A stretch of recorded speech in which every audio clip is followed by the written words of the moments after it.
राजेश अपने ऑफिस से थका हारा घर लौटा था।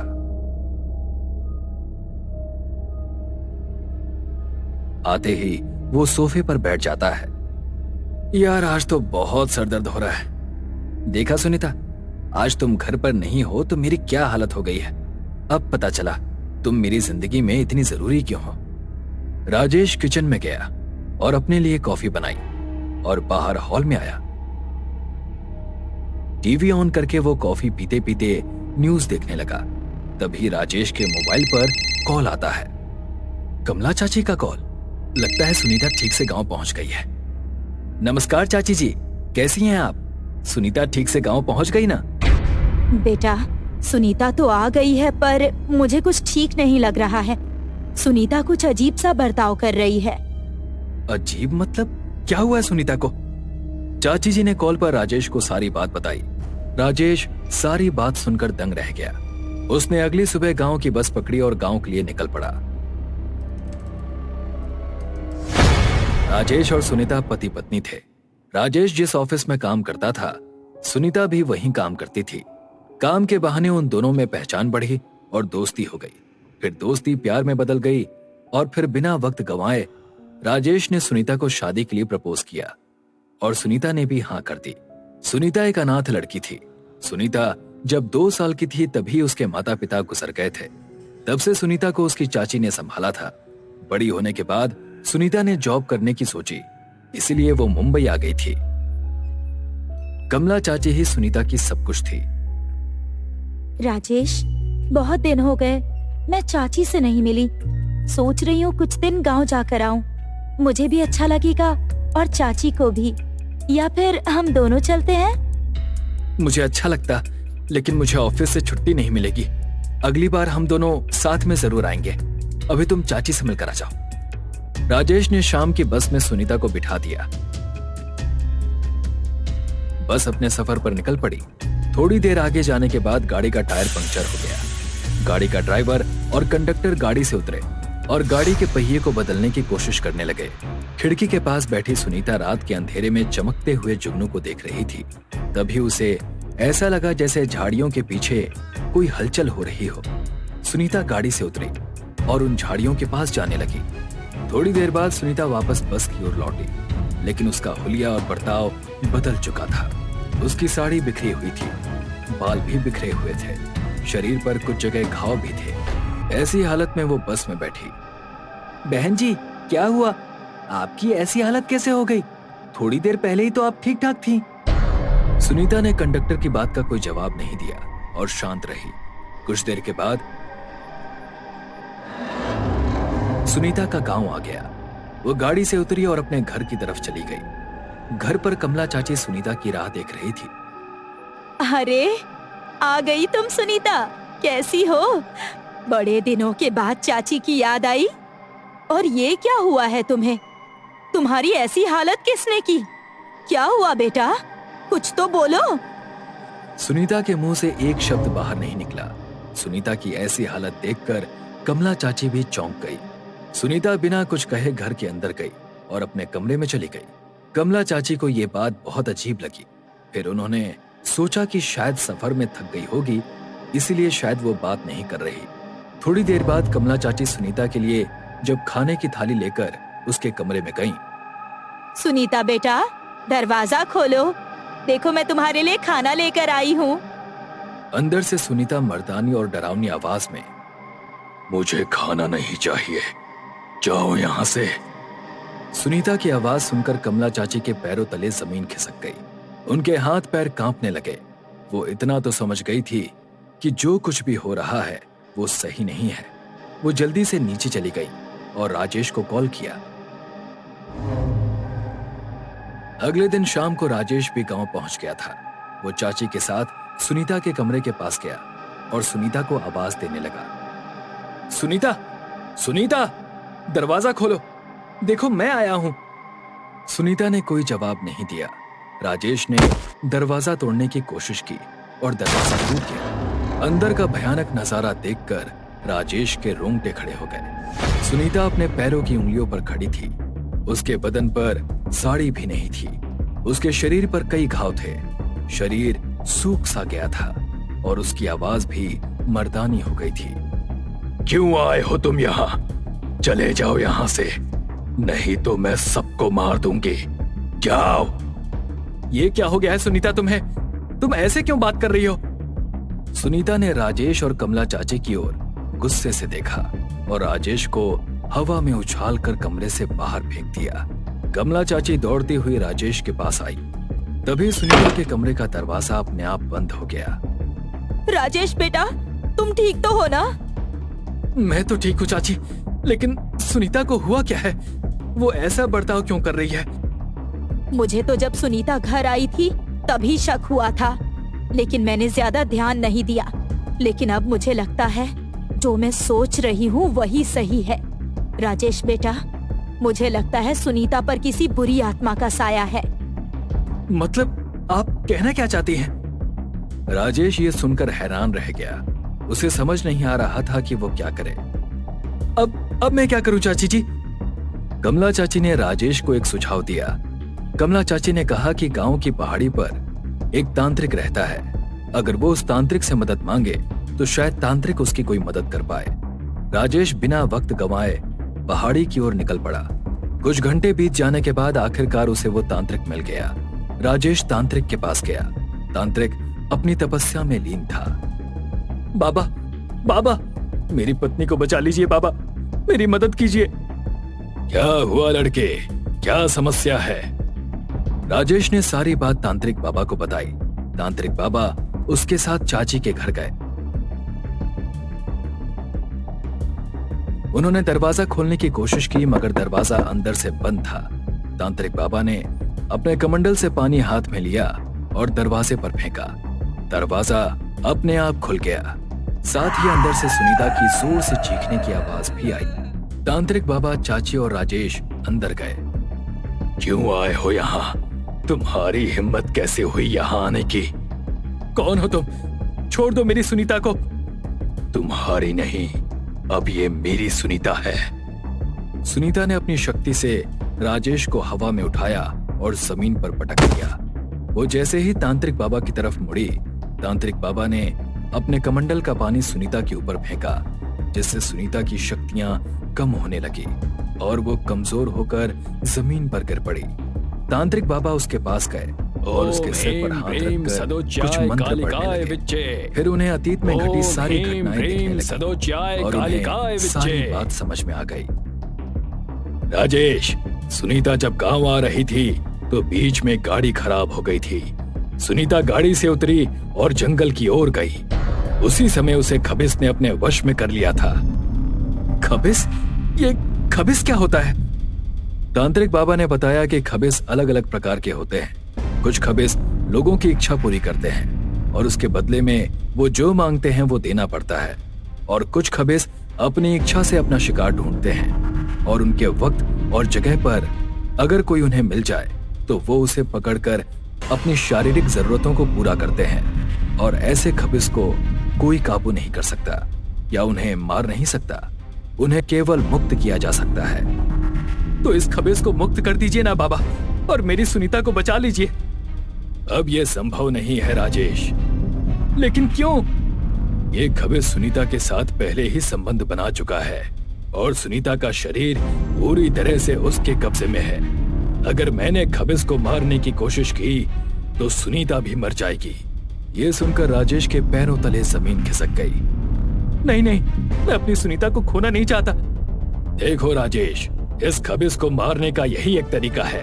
अगर मैंने इसे अभी नहीं मारा तो आज नहीं तो कल इस खबिस का सुनीता से मन भर जाएगा और तब ये इसे मार डालेगा और अपना नया शिकार ढूंढेगा। सुनीता ऐसे तड़प तड़प कर मरे, इससे तो अच्छा ये है कि उसे अभी खबिस के साथ मार दिया जाए। कम से कम उसकी आत्मा को शांति मिल जाएगी। ना चाहते हुए भी राजेश को अपने दिल पर पत्थर रखकर तांत्रिक बाबा की बात माननी पड़ी। तभी तांत्रिक बाबा के मंत्र की शक्तियां कम होने लगी। खबिस ने सुनीता के शरीर को हवा में उठाया और तांत्रिक बाबा पर हमला किया। तांत्रिक बाबा ने उसे फिर से अपने मंत्र जाल में पकड़ा और एक राख के घेरे में बांध दिया और उसके चारों ओर पवित्र जल छिड़कते हुए मंत्रोच्चारण करने लगे।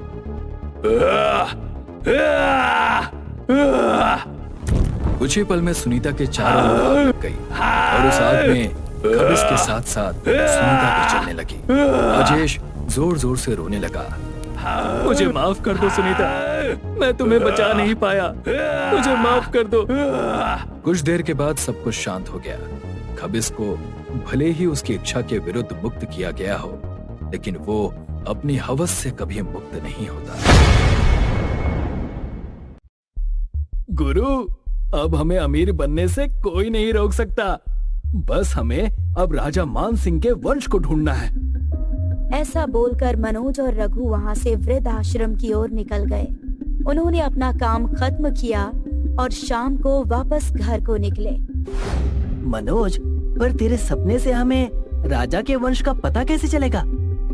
मुझे गांव के लोगों के सपने भी आते हैं, शायद उससे हमारी कोई मदद हो जाए। आज रात तेरा सपना ही हमारे भाग्य खोलेगा। ऐसा कहकर दोनों घर पहुँचे।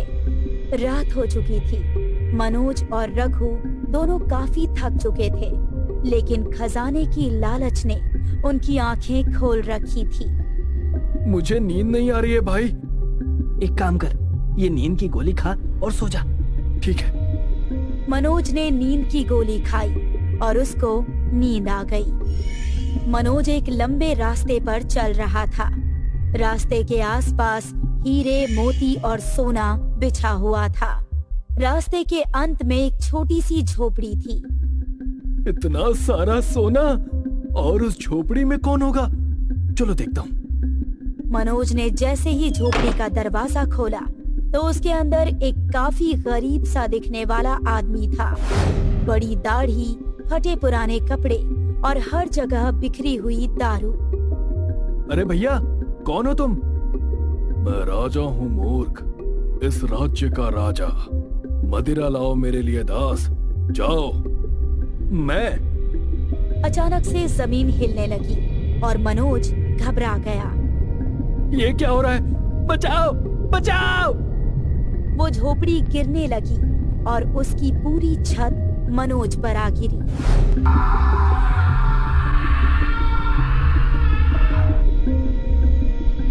और मनोज का सपना टूटा।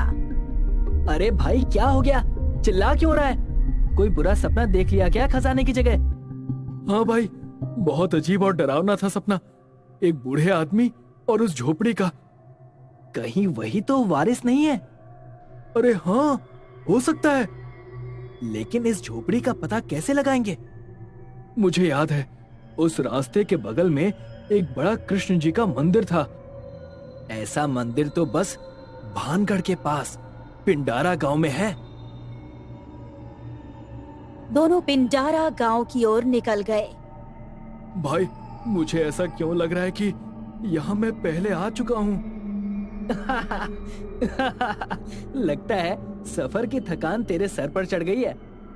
थोड़ा आगे चलकर दोनों को एक बड़ा सा मंदिर दिखा।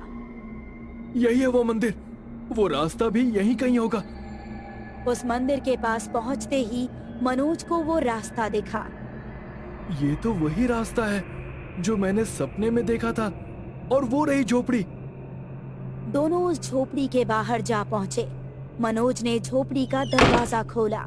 दरवाजा खोलते ही उसे वही आदमी नजर आया जो सपने में था। रघु, ये तो वही सपने वाला आदमी है। अरे पागल, डर मत। ये कोई नशेड़ी इंसान है, भानगढ़ का रक्षक नहीं। ओ बेवकूफ दास, तू जिस भानगढ़ की बात कर रहा है वो मेरे बाप दादा की जायदाद है, और मैं उसका वारिस प्रताप सिंह। हैं?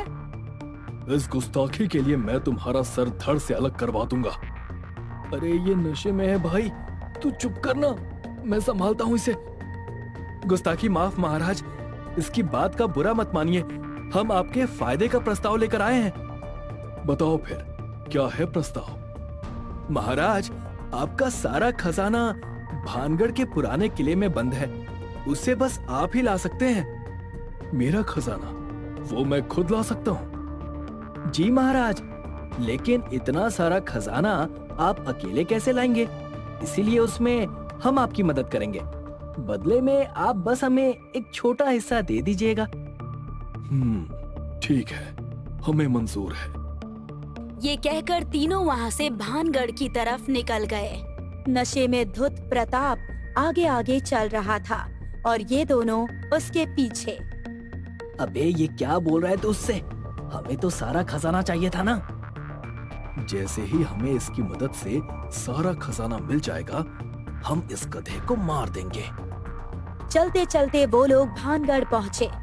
वहाँ उन्हें दिखा भानगढ़ का डरावना दिखने वाला किला। ये रहा किला, इसके अंदर ही होगा खजाना। लेकिन इसके अंदर जाएंगे कैसे? इसका द्वार तो बंद है। मूर्ख दास, हर किले का एक खुफिया रास्ता होता है, इसका भी है। हाँ, चलो ढूंढते हैं। उन्हें थोड़ा समय ढूंढने के बाद एक खुफिया सुरंग दिखाई दी जो सीधा किले के अंदर जाती थी। ये रही सुरंग। तीनों उस अंधेरी गुफा के अंदर बढ़े। रघु ने पास में पड़ी मशाल जलाई। ये देखते ही मनोज बोला, मैंने ऐसा ही सपना देखा था, उसमें एक बचाओ। मनोज और रघु अपनी बातों से निकले और उन्होंने सामने देखा तो उनके होश उड़ गए। सामने एक बड़ा सा दैत्य एक चमचमाता बड़ा सा त्रिशूल लेकर खड़ा था। रघु और मनोज को देखते ही वो उनकी तरफ हमला करने के लिए भागा। अरे बाप रे, लगता है ये भानगढ़ का रक्षक है। भागो, भाग रघु। भाई प्रताप के पीछे छुप, ये रक्षक वारिस को कुछ नहीं कर रहा है। नशे में खड़े प्रताप को ये सब एक सपना सा लग रहा था। रघु और मनोज उसके पीछे आ गए। दैत्य रुक गया, मानो उसे प्रताप पर हमला करने की अनुमति ना हो। भाई ये दैत्य तो हमें मार कर ही छोड़ेगा, अब इससे कैसे बचे? चल लौट चलते हैं। लेकिन मनोज का लालच उसके दिमाग पर हावी हो गया था। अब तो मैं खजाना लेकर ही जाऊंगा। इससे पहले कि ये रक्षक हमें मार दे, हमें इसे मारना होगा। तू पागल हो गया है क्या? हम इसे कैसे मार सकते हैं? इसी के शस्त्र से, इसी के त्रिशूल से। लेकिन कैसे? दैत्य ने अपना त्रिशूल मनोज पर फेंका। मनोज फुर्ती से उस त्रिशूल से बच गया और वो त्रिशूल गुफा की दीवार पर जा लगा। त्रिशूल! रघु जैसे ही उस त्रिशूल को लेकर आगे भागा, वो दैत्य कूदकर उसके सामने आ गया। रघु नहीं! दैत्य ने रघु को गर्दन से उठा लिया। मनोज, बच्चा मुझे। दैत्य अपने धारदार नाखून रघु के पेट में घुसाने ही वाला था कि अचानक मनोज ने पीछे से दैत्य के पेट में त्रिशूल घुसा दिया था।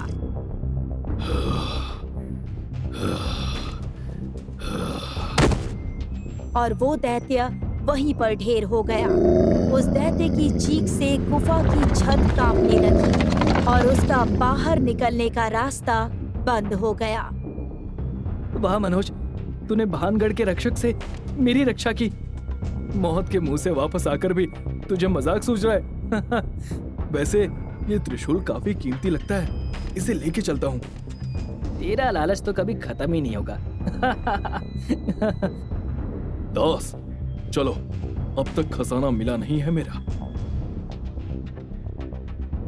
भानगढ़ के रक्षक को तो खत्म कर दिया, अब बस खजाने तक पहुंचना है।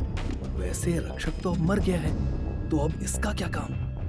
और अचानक से मनोज ने आगे चल रहे प्रताप के पीठ में त्रिशूल उतार दिया। वो त्रिशूल प्रताप के सीधे आर पार हो गया और वो वहीं खत्म हो गया। और वो दोनों आगे बढ़ने लगे और किले के अंदर पहुंचे। आंखें खोल के ढूंढ, जहाँ सोने की चमक दिखे वहीं होगा खजाना। अंधेरे में थोड़ा ढूंढने पर रघु को एक कक्ष से रोशनी आती हुई दिखाई दी। भाई जल्दी आ यहाँ, लगता है मिल गया। मनोज भागते भागते आया। वाह, लगता है इसी कमरे में है खजाना। कमरे के अंदर घुसते ही उन्होंने कुछ ऐसा देखा कि उनकी आंखें फटी की फटी रह गई। उस कमरे में सोने, चांदी और जवाहरात से खचाखच भरे कई 100 बक्से पड़े थे। उनकी चमक से उन दोनों की आंखें जगमगा उठी। इतना बड़ा खजाना तो मैंने अपने सपने में भी नहीं देखा भाई। मैंने देखा है भाई, ये वही खजाना है, लेकिन मुझे अपना सपना ठीक से याद नहीं आ रहा। रघु और मनोज ने अपने आप को संभाला। रघु ने 4 कदम बढ़ाया और एक बड़े से हीरे को उठाने के लिए अपना हाथ बढ़ाया। मनोज को कुछ याद आया और वो चिल्लाया। संभल कर। अचानक से एक काले नाग ने फन निकाला और रघु को डस लिया। रघु दर्द से चीखने लगा। बचाओ! बचाओ! बचाओ! रघु दर्द से चीखकर नीचे गिर पड़ा। उसके बाद जो हुआ वो उसने सपने में भी नहीं सोचा था। वो नाग अपना रूप बदलकर एक इंसानी दानव बन गया। रघु! कौन हो तुम? मुझे नहीं पहचाना? मैं हूँ भानगढ़ का असली रक्षक। लेकिन हमने तो तुम्हें मार दिया था ना। मूर्ख इंसानों, तुम्हें क्या लगा इतना आसान होगा मुझे मारना? मैं कोई ऐसा वैसा दानव नहीं, भानगढ़ का रक्षक हूँ। वो राक्षस जिसे तुमने मारा वो तो बस मेरा एक अंश था। मेरे रहते हुए भानगढ़ के खजाने को कोई छू भी नहीं सकता। ऐसा कहकर उसने रघु को गर्दन से उठा लिया। मुझे माफ कर दो, मैंने लालच में आकर बहुत बड़ी गलती कर दी। प्लीज मुझे माफ कर दो। इस गलती की सजा सिर्फ मौत है। मुझे नहीं मरना, मुझे नहीं मरना। राक्षस ने रघु को उठाया और जमीन पर जोर से पटक दिया। रघु के सर से खून बहने लगा और उसकी वही मौत हो गई। मनोज ये सब देखकर घबरा गया और माफी मांगने लगा। माफ कर दो मुझे, माफ कर दो मुझे। मैंने बहुत बड़ी गलती कर दी, मुझे बख्श दो। मैं दोबारा कभी भानगढ़ की तरफ नहीं देखूंगा। छोड़ दो मुझे, छोड़ दो। तू तो सबसे बड़ा लालची है। पिछली बार मरकर भी तेरा लालच खत्म नहीं हुआ। मैं समझा नहीं। ये सपने जो तुझे आते हैं ये यूं ही नहीं आते मूर्ख, क्योंकि तू वही पापी धनानंद है जो पिछली बार मेरे हाथों मरा था। जन्म भले ही दूसरा हो, पर लालच तो तुझे पहले वाला ही है। मुझे माफ कर दो, मुझे छोड़ दो, माफ कर दो मुझे। तेरे जैसे लालची इंसान की मौत तो मेरे हाथों ही लिखी है। अचानक से राक्षस उसके सामने आ गया और उसने अपने तेज नाखून मनोज के पेट में घुसा दिए।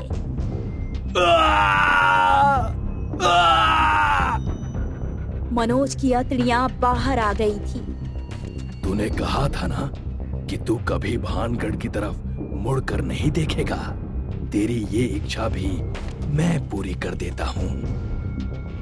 ऐसा बोलकर उसने मनोज का सिर पकड़ा और मनोज की वही मौत हो गई। भानगढ़ के खजाने को मेरे रहते कोई नहीं लूट सकता, ना ये दोनों और ना ही तुम। अगर किसी ने भानगढ़ के खजाने की तरफ आने की हिम्मत भी की तो वो कभी वापस नहीं जा पाएगा।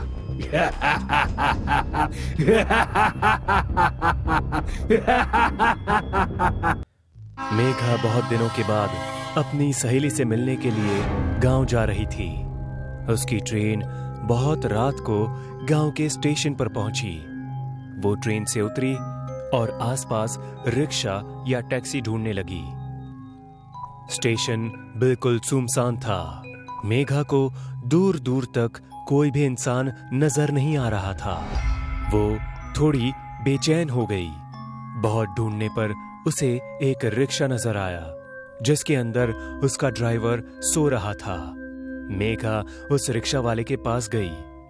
सुनिए भाई साहब। क्या है? जी मुझे गांव जाना है।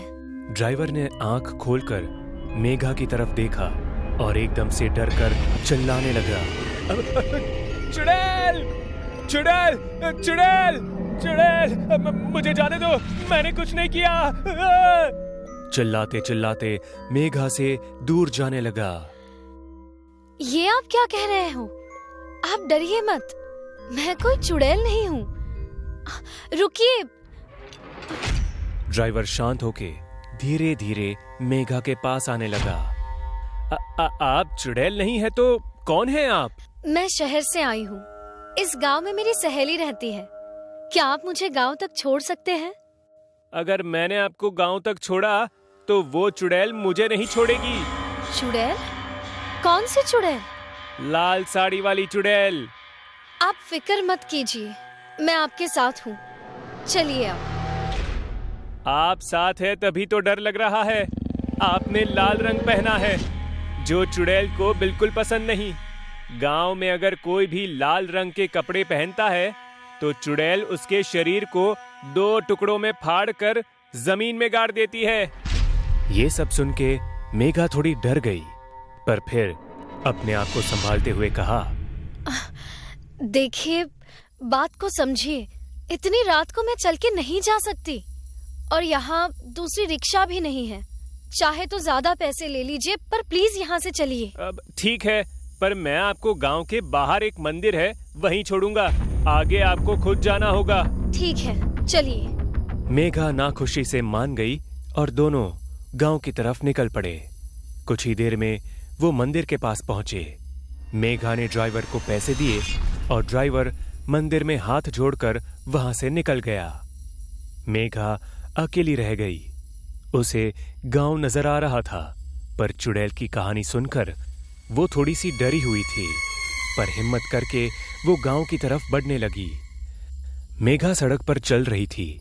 उतने में उसे पीछे किसी की आहट सुनाई दी। उसने घबराकर पीछे देखा तो वहां कोई नहीं था। उसका ध्यान जमीन की ओर गया और डर के मारे उसके पसीने छूटने लगे। जमीन पर खून से रंगे हुए पैरों के निशान थे जो उसके पीछे पीछे चल रहे थे। मेघा ने अपने पैर उठा के देखे तो वो बिल्कुल साफ थे। मेघा ने डरकर उल्टे पांव चलना शुरू कर दिया, पर वो पैरों के निशान उसका पीछा करते रहे। मेघा रुक गई। वो निशान चलते चलते उसके बगल में आके रुके। मेघा वहां से जाने के लिए मुड़ी और जैसे ही वो मुड़ी, उसके कंधे पर एक खून से लथपथ हाथ पड़ा। मेघा इतनी डर गई कि वो चिल्लाते हुए गांव की तरफ भागने लगी। मेघा चिल्लाते हुए गांव में पहुंची। मुझे बचाओ, वो चुड़ैल मुझे मार डालेगी, मुझे बचाओ। बहुत से लोग अपने घर से बाहर आ गए। मेघा की सहेली भी बाहर आ गई। मेघा ने उसकी सहेली को उसके घर के बाहर आते हुए देखा और पूरी ताकत से वो घर के अंदर भागी।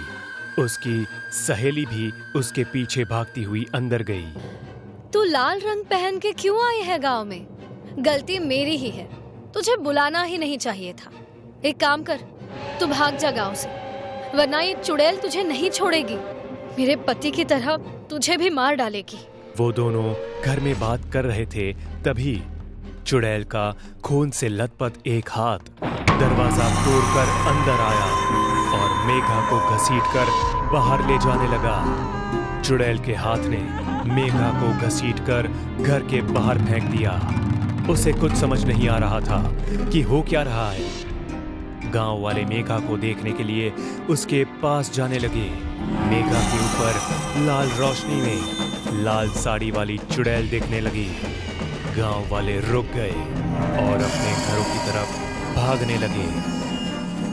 चुड़ैल का रूप बहुत भयानक था।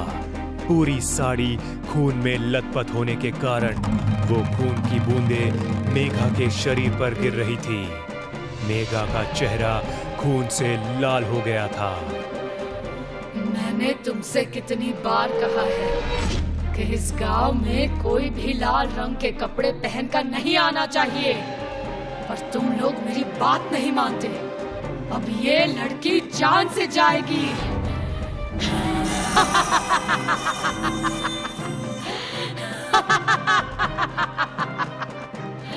इतना कहकर वो चुड़ैल भयानक हंसी हंसने लगी।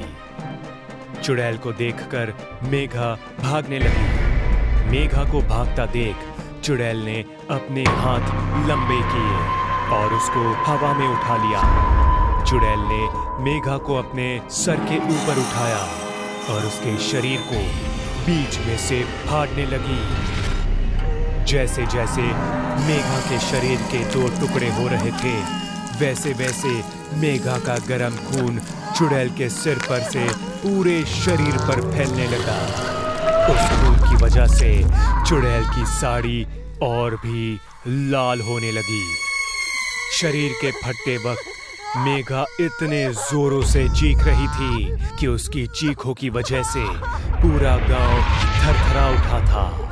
सारे गांव वालों की रूह कांप उठी। अंत में मेघा के शरीर के 2 टुकड़े हो गए और वो वहीं हवा में लटकते रहे। चुड़ैल जोरों से हंसने लगी। उसने अपने हाथ जोर से जमीन पर दे मारे और उसकी वजह से जमीन में 2 गड्ढे हो गए। चुड़ैल ने अपने दोनों हाथों में 2 टुकड़े लिए और दोनों गड्ढों में एक एक फेंक दिया। जैसे ही टुकड़े गड्ढे में गिरे, उस पर अपने आप मिट्टी गिरने लगी और देखते ही देखते गड्ढा बुझ गया। जमीन जैसी थी वैसी हो गई। चुड़ैल के अंदर से लाल रोशनी निकलने लगी और उस रोशनी में वो गायब हो गई।